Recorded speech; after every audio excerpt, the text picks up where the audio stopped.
big misconception of being independent actually really hinders their ability to add in value to the organization. Also, normally people in the first line do not have the expertise or knowledge on how really remediate gaps, how to deal with new threats that they haven't seen before. So that is where the value of working together is key for the second line.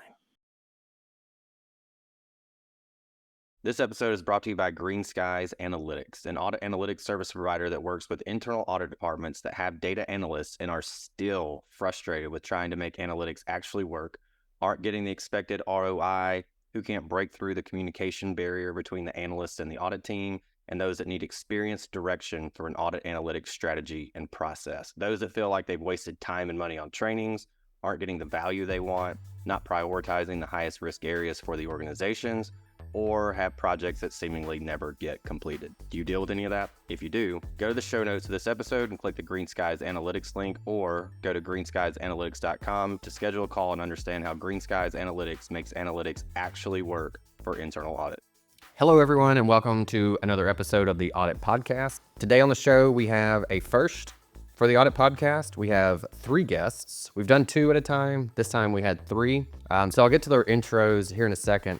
But what we're talking about is this article that they wrote. So they're all from Grant Thornton, and they wrote this article called Risk Management, Get Your 3 Lines in Order. And it's largely about demystifying the 3 lines for each line and understanding what each one's role is in risk management. I know when I was in internal audit and was working with, especially when 3 lines came out, I know one of the things for me, I was like, what is difference between us and compliance? I was like, I don't really get it. What are they? It seems like we kind of do the same thing. I'm on this compliance committee, and it seems like they're testing things like we're testing things. So I know for me, it was pretty confusing. I think it could be extremely helpful. I guess the way I would use this episode, instead of maybe just passively listening to it, I would take it, listen to it. If you want to share the episode with your team, that's great. Hardly necessary. But I would at least take the article. It's a 5-ish minute read. Share that with your team and have some level of discussion to make sure that everyone on the team knows, okay, first line, this is what they're responsible for. Second line is this is our role in internal audit relative to risk management, so that everybody kind of knows what's going on. I think that can add a lot of clarity into what we're doing, as well as potentially sharing it with the second line. Sharing it with the first line might be pretty difficult considering how many people are in the first line, but even maybe during kickoff calls, you're kicking off an audit and going, hey, and I don't know, go first, second, third line to the degree you feel like you might need to, but go, this is kind of like your role, first line, in risk management. And even saying, there's this common misconception that it's not a first line function, when in actuality, they're like the main reason, like the main part of all this. So with that said, we'll jump into it. We have Andres Castañeda. He is the Florida Risk Services Leader, again from Grant Thornton. Jaynitsa Paul, who's the Senior Manager of Advisory Services at Grant Thornton, and EJ Jimenez, who's the Manager of Advisory Services at Grant Thornton. So the 3 of them are the authors of this article, and so we want to take a little bit of a deeper dive into the article itself. Again, it's linked in the show notes, so go check that out. Honestly, you could just stop listening to this, go check that out. I think there's some good stuff in the episode, though, that might add some additional clarity. Some of the things that we hit on are for each line of defense, we said, what are the common misconceptions that they see with their clients, and understanding each role in the first, second, third line. And then what I thought would be really helpful is if we took any given risk and control, or any given control and the risks associated to it, and said, all right, let's see, what is the first line's role for this control, second line, third line. And then we took it a step further, and the guest did a really good job of putting this together, building out a RACI matrix for this, for each one of the lines of defense there. And so I'd highly recommend, for that part specifically, I would pull up this episode on the YouTube channel. Jaynitsa shares her screen where she put together this RACI matrix, and a slide or 2 after that as well. And so I think being able to visually see it, obviously, and then hear it would be really, really impactful in making it kind of cement it into your brain. So I would highly recommend going to check out at least that clip from the YouTube video. And then we kind of close it with, where have you seen a first, second line defense where it works well? and the value that it added. And then also, and these are real world examples, where have you seen it not work out so great, and what were the consequences of that? So with that said, thank you again, the three folks from Grant Thornton. This was a really fun one to do, especially having three folks on there. With that said, here we go. So I've been asking pretty much everybody this over the past year, especially with the more we've seen the use of ChatGPT, and so just either ChatGPT or Claude or Gemini, or if Grant Thornton has your own LLM that you all use, something like that, whether it's personal or professional use, what has been maybe a good prompt or a good use for you here recently? That was a great question, and I had to look at my record for the last 6 months. In 89% of the usage has been to either enhance, fine-tune, or check for completeness solutions that I have developed for clients, which is really shocking to me. I've been doing this for 26 years. It's incredible that just spending a minute or two with GenAI is able to enhance and allow me to provide better services to my clients. We develop a GenAI solution, Comply AI. So that is also something that we leverage across. So it's incredible that a first year associate is able to get the knowledge that it took me 26 years to gather. So it's also, I think, something that all practitioners should be fully aware is, again, you have your experience, it's not going to replace us, but it allows us to fine tune and provide better services to our clients. So I'll go a little bit more recent. So over the holidays, I was searching. I also went back into my history and I searched out of office replies so that I have a good out of office reply for being out for 2 weeks, completely disconnected.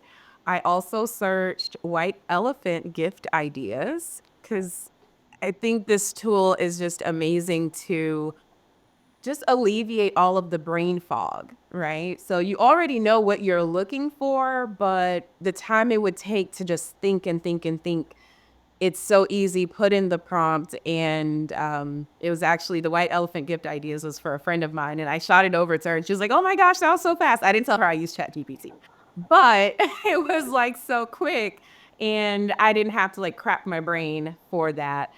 So those are like probably my more recent personal searches. I really like the out of office one. Usually for, because, and you all probably do it also, where like you'll take a vacation of sorts, but then you'll probably like, well, I'll check email. You know, it's not, I'll just stay up to date on email. But then there's always those, at least for me, at least twice a year, I try to take like a solid week where it's like, I'm not checking email, LinkedIn, anything like that. And so my out of office is usually something to the effect of, I'm taking a legit vacation. I am not replying to any emails. I'll see you in 2 weeks or whatever it is. I like that. And on a more personal level, I use it for one of my hobbies. I'm actually a huge fan of the financial markets. So on the weekends, I use it to analyze trends of charts or to teach me technical analysis. I don't fully rely on it, but I find it fascinating that with such a tool, it can make complex subjects easier to understand. And that's one way that I use it on the weekends. It has helped me a lot, and it's just fascinating. Yeah. Hobby usage is something that I think it didn't take a back seat, but at first it was just like work. And then you went, oh, you know what? I can use this for myself also. I've used it to have difficult conversations with my kid. Like for you guys that are things you want the most, it's just like for your kid to tell you what's going on. And so I've even used it to have, you know, like what questions can I use to ask my kid to get him to tell me what's going on. So, yeah, fantastic. Very nice there. All right, let's move on to the kind of the topic at hand. So I know you guys had recently written a white paper, and we'll link to that. And so that's kind of the basis of the conversation that we're going to have today.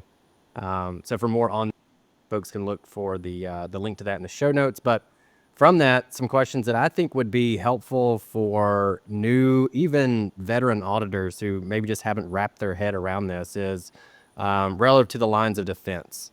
And so your white paper was around common misconceptions. So let's break it down into, all right, for each line of defense, can you kind of highlight the most common misconceptions that your client? as a way to maybe help others understand exactly what it is that these three lines of defense are, and provide some more clarity around those. Perfect. So let me start with that, and let's maybe use the analogy of a battlefield. First line is the front lines, is infantry on the front. They deal, the enemy is risk. They're dealing with risk every single day. They figured out new techniques to manage new threats. They see a level of detail that no one else has seen. So the biggest misconception, and we see this for really small companies to multi-billion-dollar companies, is that first line is not responsible for risk management. It has no responsibility for controls. Mm-hmm. In And my so that's opinion, that's in first the line. biggest one. Hey, we don't need anything to do with this. Yep. Yeah, we have nothing to do with risk management. We have nothing to do with controls. For me, that's the biggest misconception because no one knows the level of detail that they do. No one knows the threats at the levels that they do. They are, even when we talk to clients, they are the ones that are sometimes able to tell us when something has gone wrong in the design of controls or risk management because they see the one-offs, the one in 1,000 cases. They're able to see it. No one else is able to do that.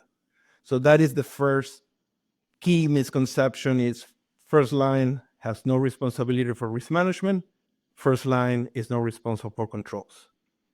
Now, following with that analogy, if we move to the second line, for me, second line is the command post, is artillery, it has a better vantage point, is able to see the entire battlefield, not just one front line. They're able to understand risk across the organization. So they have a better view of not only specific departments or business units, but they're able to see across. They also have the ability of seeing some of the emerging risks.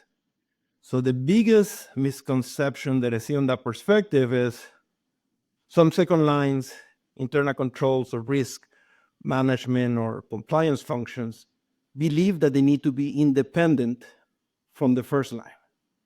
So that is, again, is the main source of data for second line has to be the level of information that flows every day for the first line. So second line, risk management, compliance, even cybersecurity groups that they have. Again, that is a key part because they have to work hand in hand. They're able to collaborate with the first line. They're able to provide the first line a perspective that is wider to the day-to-day because they are able to look at risk in a holistic perspective. So yes, the second line, the big misconception of being independent actually really hinders their ability of adding value to the organization.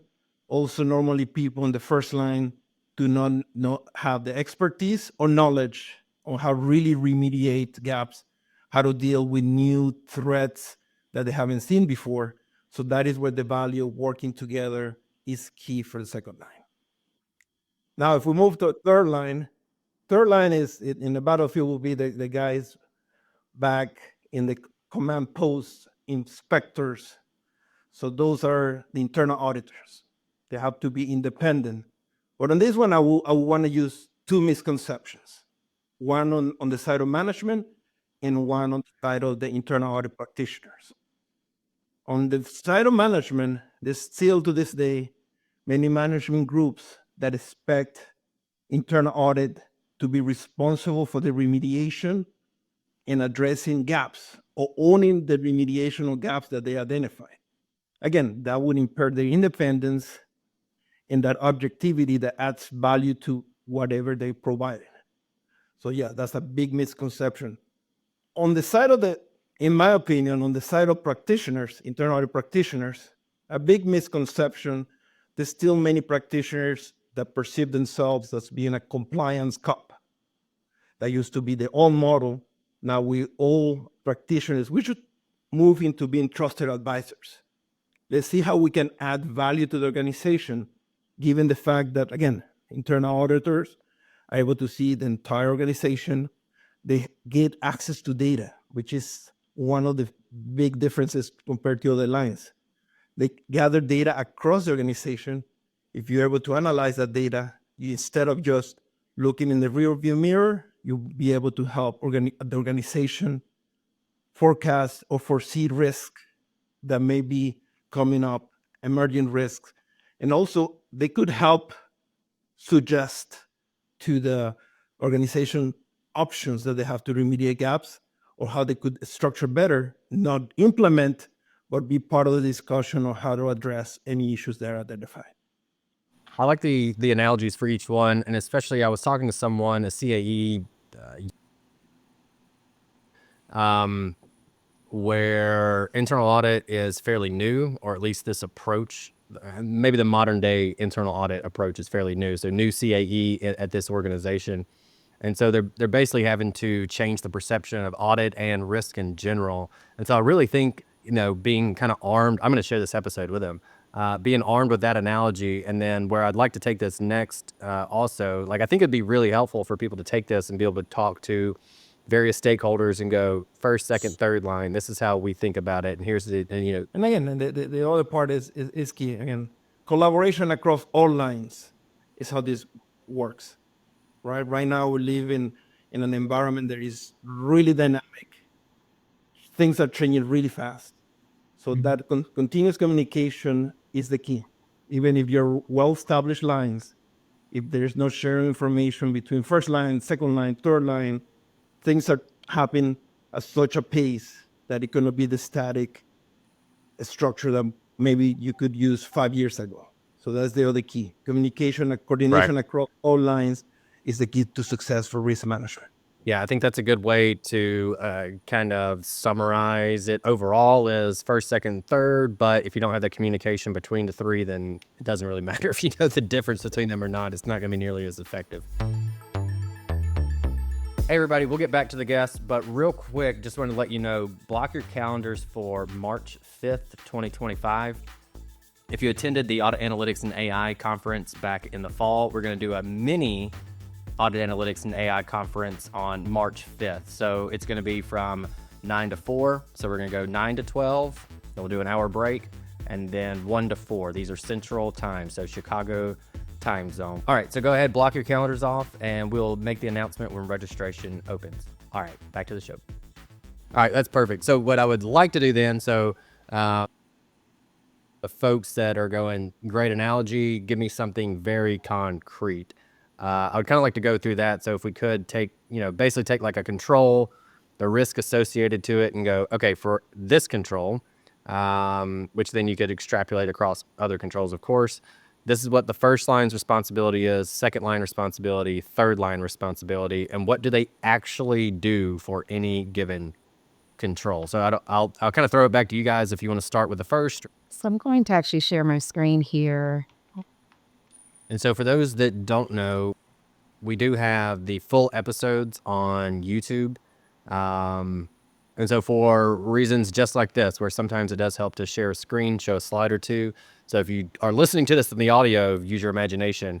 And then maybe if you need to see it, pop over to the YouTube version of it. But with that said, go ahead.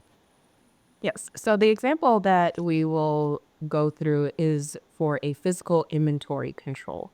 Okay. So for those who are not able to see the screen, I'm just going to go ahead and read this example control.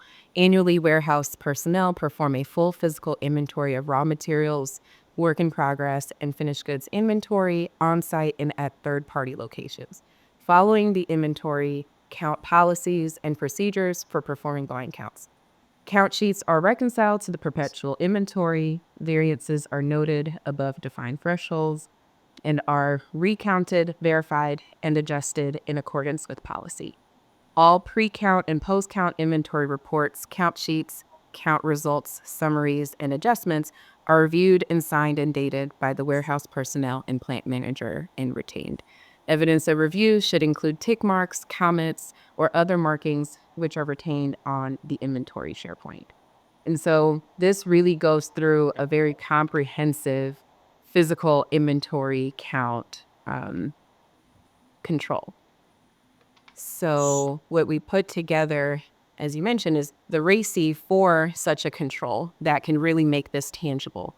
And So real you had quick, your before you go further, can you, for those that don't know what a RACI matrix is, can you kind of describe what the RACI is? And that's RACI, again, for those that are listening. So the RACI, R stands for responsible, A stands for accountable, C stands for consulted, and I stands for informed.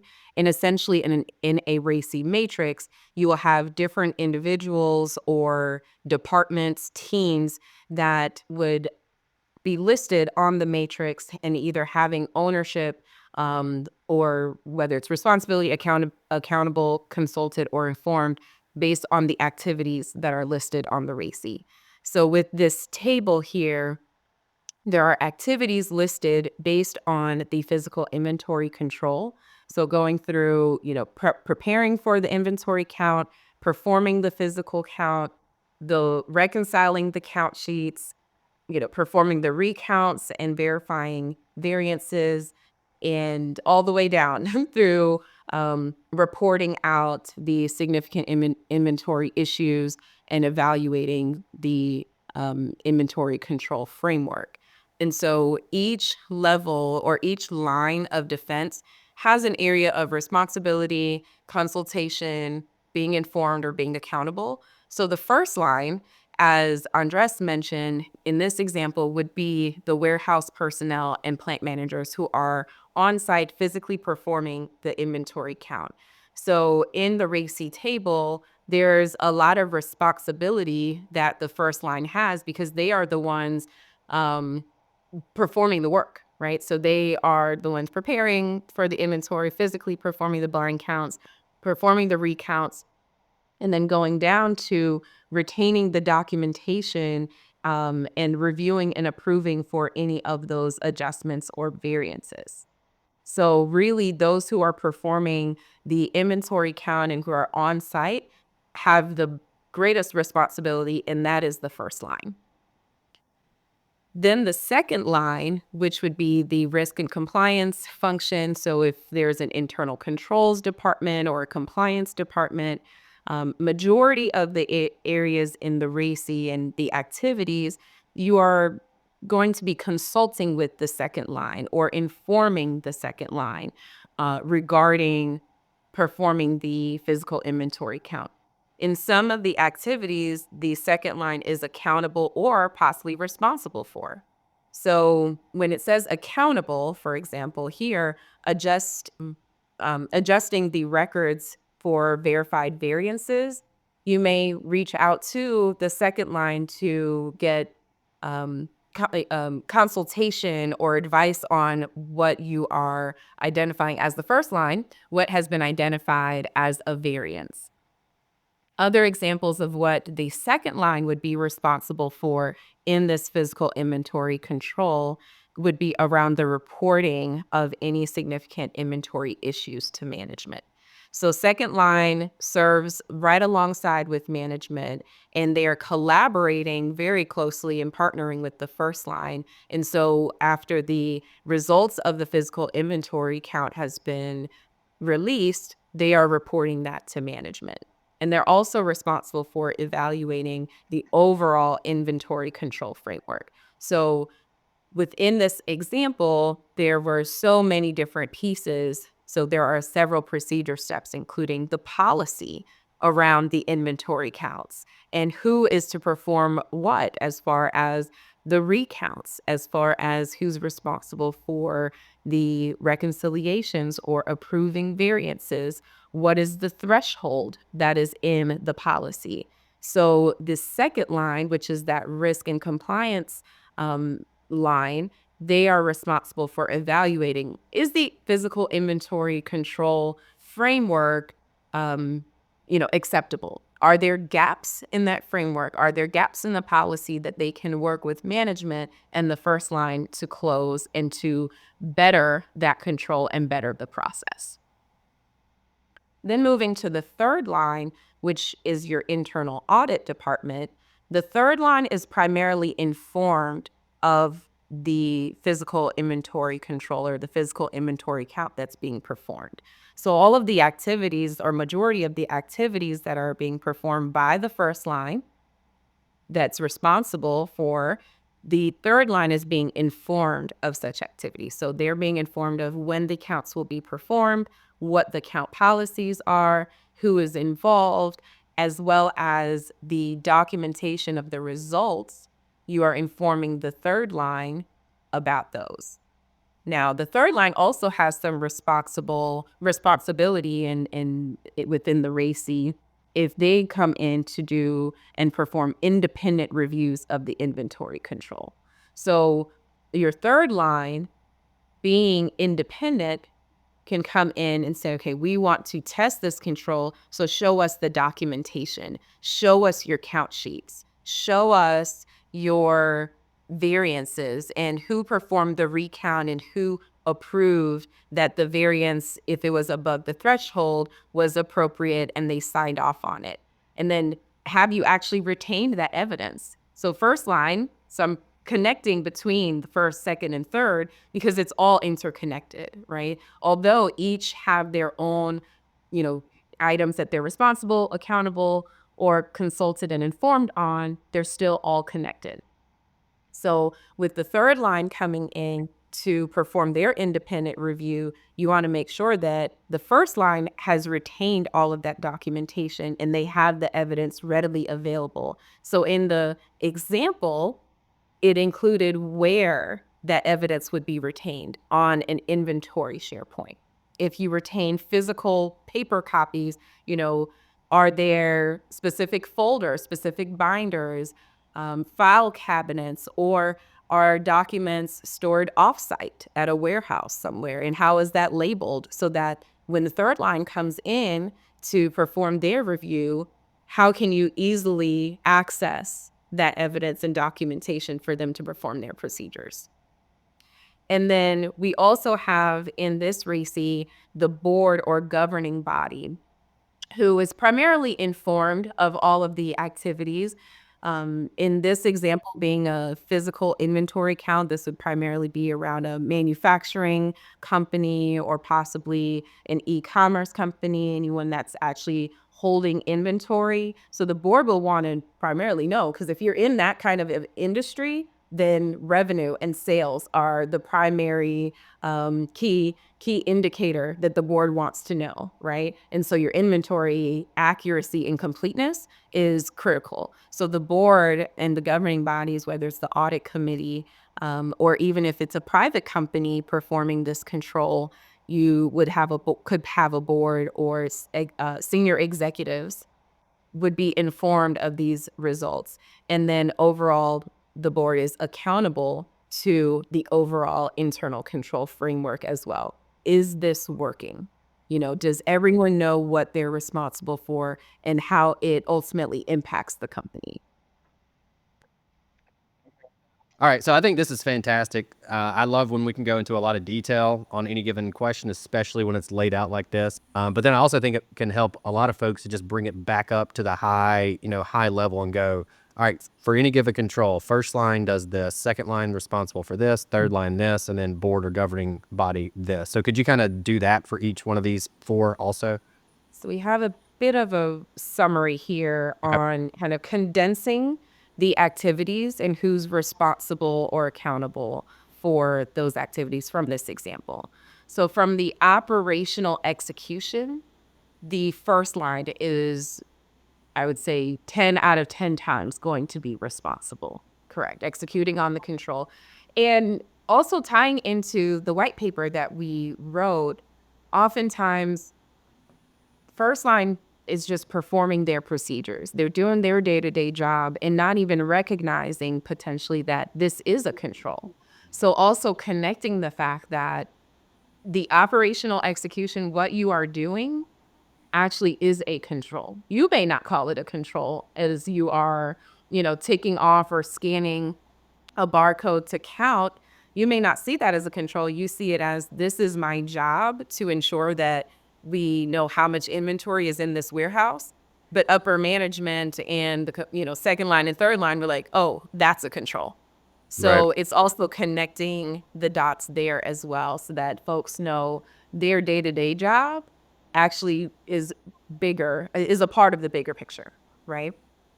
So secondly, the compliance with inventory policies and procedures, that is primarily going to be with the second line. Your first line is accountable for actually doing the execution, so they have to be in compliance while they're executing. And then consulting with the second line on, does this policy actually mitigate the risk? Does this policy, or is this policy in line with overall what the company's targets are? So that's where the second line is primarily consulting. Also, the second line can work with the first line. As Andres mentioned, they are not independent. So they can work with the first line to see, okay, where are some gaps in the process or in the policy that need to be filled in. And so the second line being compliance, they have more of that understanding and awareness. And so they can provide those insights. So that's why they should be consulted. Then the monitoring and adherence to the policies is really going to be, again, with the second line. And it ties in with the fourth point here, where the third line is more responsible for the independent assurance. So the independent review and testing of the controls and of the compliance with the governing framework. And then lastly, this is a summary here, the board, they're informed. That is their primary role within this example of the RACI. They're just being informed of the results. So that's kind of the summary there. And then I will actually go back so that we can kind of, for those who are looking at the screen, they can see, okay, here are the more details and how it ties in with the summary. Perfect. And I think where confusion can be had, I certainly had this in internal audit, I would go, is compliance responsible for this, or are we responsible for this? And even looking at your matrix right here, that bottom line, evaluate overall inventory control framework, the one at the very end, there's responsibility for second and third line. And so I know I would just be like, what? I don't know the difference between compliance and audit at this point. I get so much in the details of like, what are we supposed to, what's the difference between, maybe I could just ask it like that. What is the difference between compliance and internal audit? Because it seems like, and even looking at the RACI matrix, they're responsible for the exact same thing in some of these activities. Yes. So that's actually a perfect and great call out. So compliance is management. Third line, and that's second line. So they are part of management. And if someone were to pull up the IIA 3 lines model, there's a visual of it. They will see under the management box, first line and second line roll up to management. Separately, third line is completely independent, and so they have to do independent procedures, independent reviews, and testing.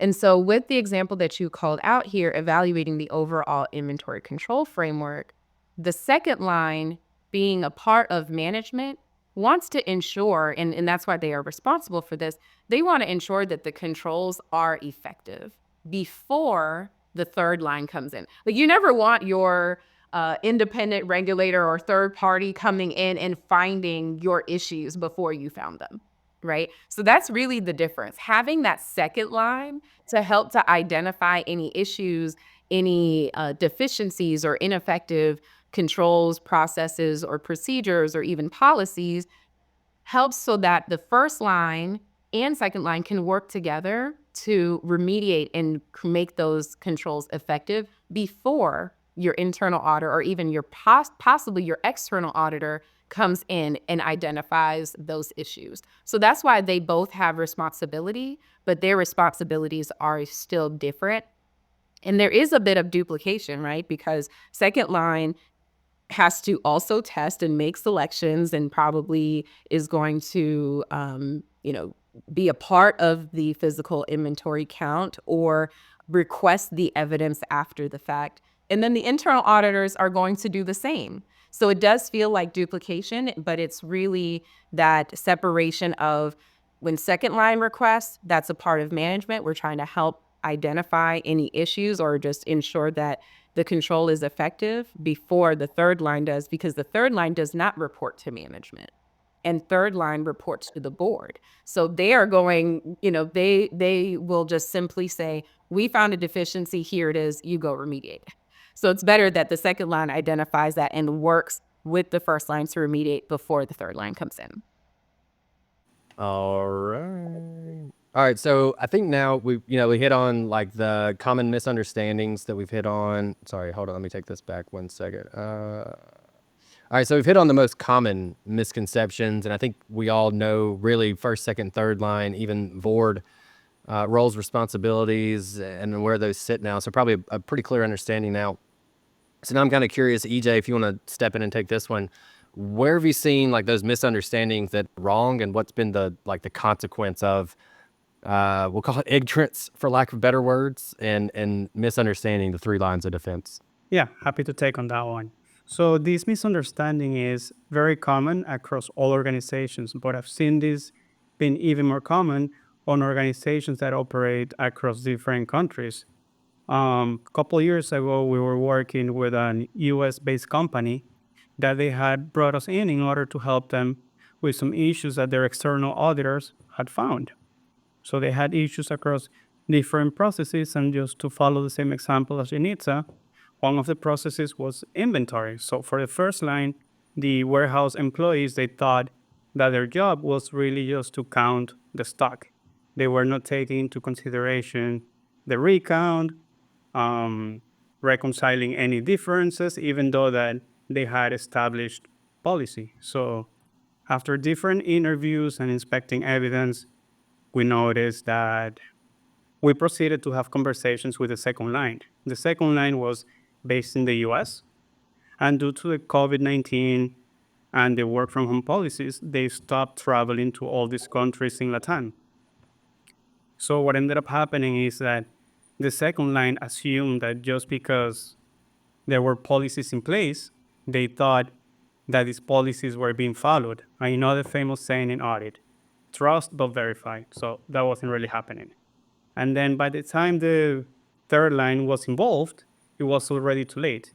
The consequences were material weakness by the external auditors and also operational delays in order to streamline the processes across all the countries in Latin and make sure that the controls were relevant on each of the countries. Excellent. And then I'm going to ask EJ, you can take this, or Jaynitsa, if you want to take this also. So EJ, you mentioned external audit. Where did they fit in the three lines? We'll say three lines plus the board, maybe. So where would they fit in? So external audit is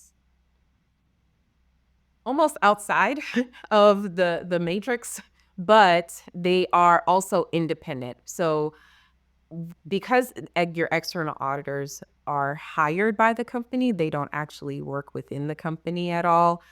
You could consider them part of third line because third line is the independent section or the independent line that is performing testing. So your external auditors could be considered as part of third line.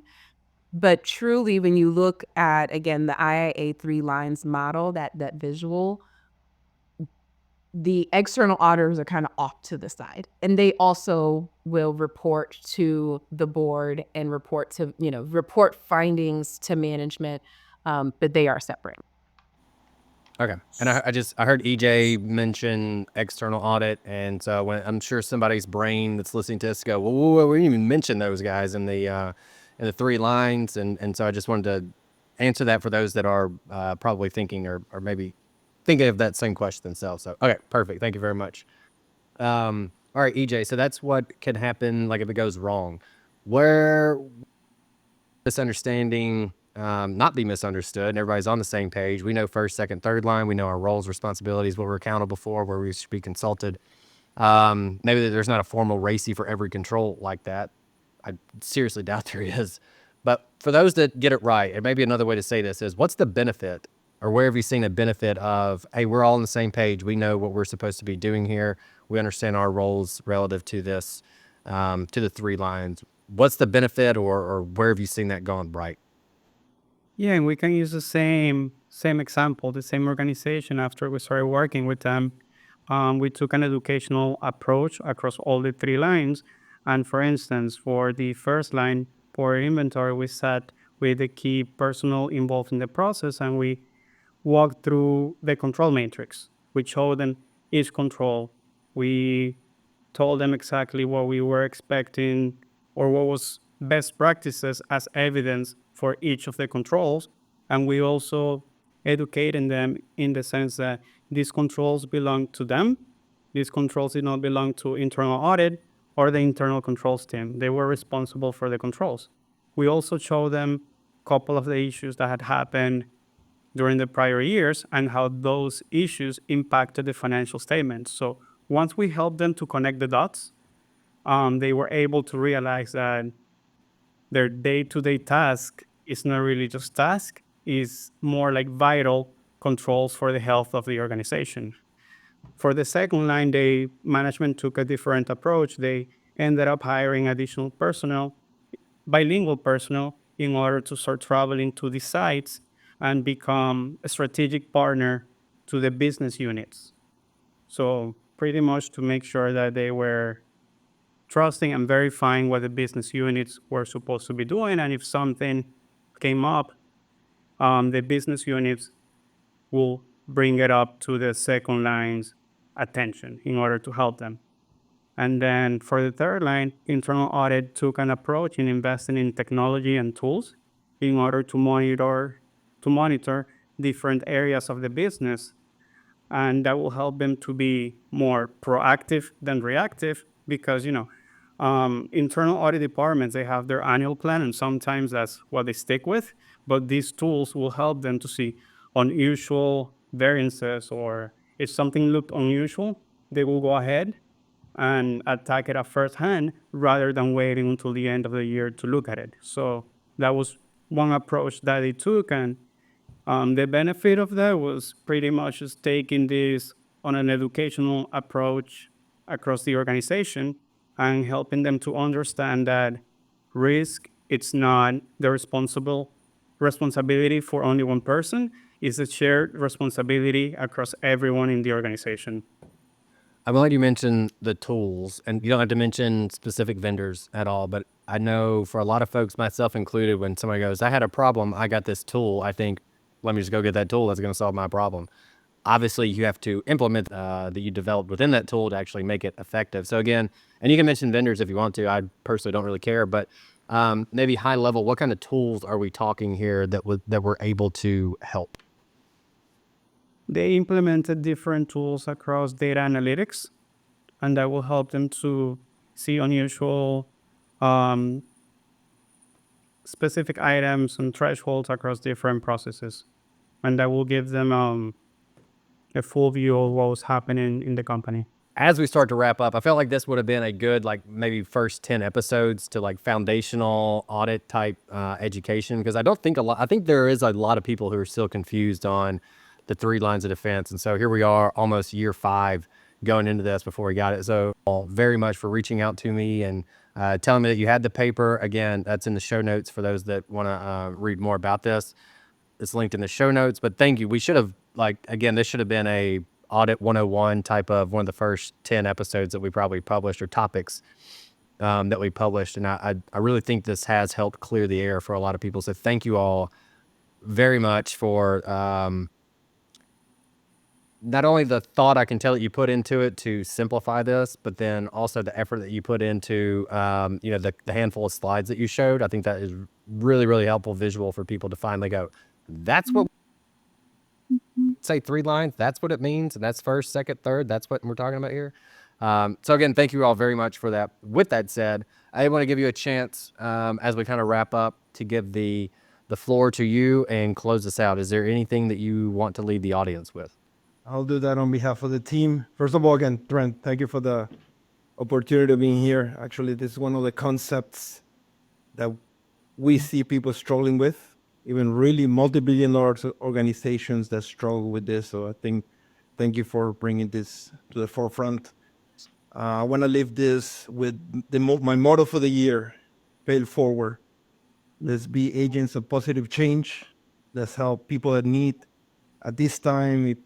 Any way that you can help with time or money to the people in LA as they're going through those catastrophic fires, please help someone in need in your community, church, workplace. let's start a wave of positive change around us. And that's one of the things that I want to leave the audience with. Hey everyone, thank you very much for listening to this episode of the Audit Podcast. Whatever platform you're listening on right now, I'm sure there's a subscribe button somewhere, so please hit the subscribe button there. If you're listening through iTunes or Spotify, feel free to go give us that 5-star rating. It only took me about 16 seconds to give myself a 5-star review, and it really helps to get future guests to come on the show, so we'd really appreciate that. Lastly, be sure to check out the show notes and follow us on all our social media channels on Instagram, on LinkedIn, and on TikTok. Also, if interested, please sign up for our weekly newsletter from the Audit Podcast. Thank you all. Have a great one.